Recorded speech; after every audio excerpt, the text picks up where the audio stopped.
पहली चीज़ है कि बिस्मिल्लाह करके रखी जाए। एक मोमिन का हर काम अल्लाह के नाम से शुरू होता है, तो मकान की बुनियाद हो वो भी बिस्मिल्लाह पढ़ के रखी जाएगी। तो अल्लाह से उम्मीद है कि ये मकान अच्छा मकान होगा, इस मकान में अच्छे काम होंगे, ये मकान साया देगा।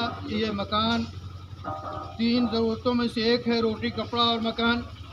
मकान की बुनियाद रखते हुए एक बात का ख्याल ये भी रखना चाहिए कि उन लोगों को याद करना चाहिए जिनके पास मकान नहीं है।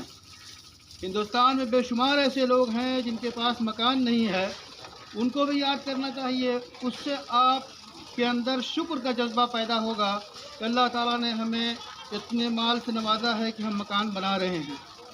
मकान बनाते वक्त, नया मकान बनाते वक्त कोई अलग से तरीक़ा हमें शरीयत में नहीं मिलता सिवाय इसके कि हम बिस्मिल्लाह पढ़ के उसकी बुनियाद रखें और दुआए खैर करें।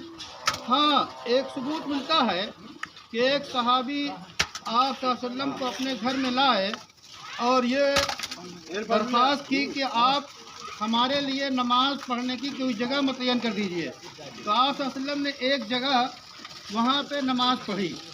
इससे पता ये चलता है कि जब मकान बनाया जाए तो शुरू ही से ये बात ध्यान में रखी जाए कि कोई एक जगह नमाज के लिए ख़ास होगी। उसका हुक्म मस्जिद का नहीं होगा, बल्कि नमाज के लिए अलग से जो ख़ास होगी। तो ये चंद बातें ऐसी हैं जो कि मकान की बुनियाद रखते वक्त जहन में आई। अल्लाह से दुआ है कि यह मकान पाए तकमील को पहुँचे और इसमें रहने वाले लोग एक अल्लाह ताला के अहकाम को मानने वाले और ताबेदार बने और हर तरह से वो खुश और मुतमईन रहें।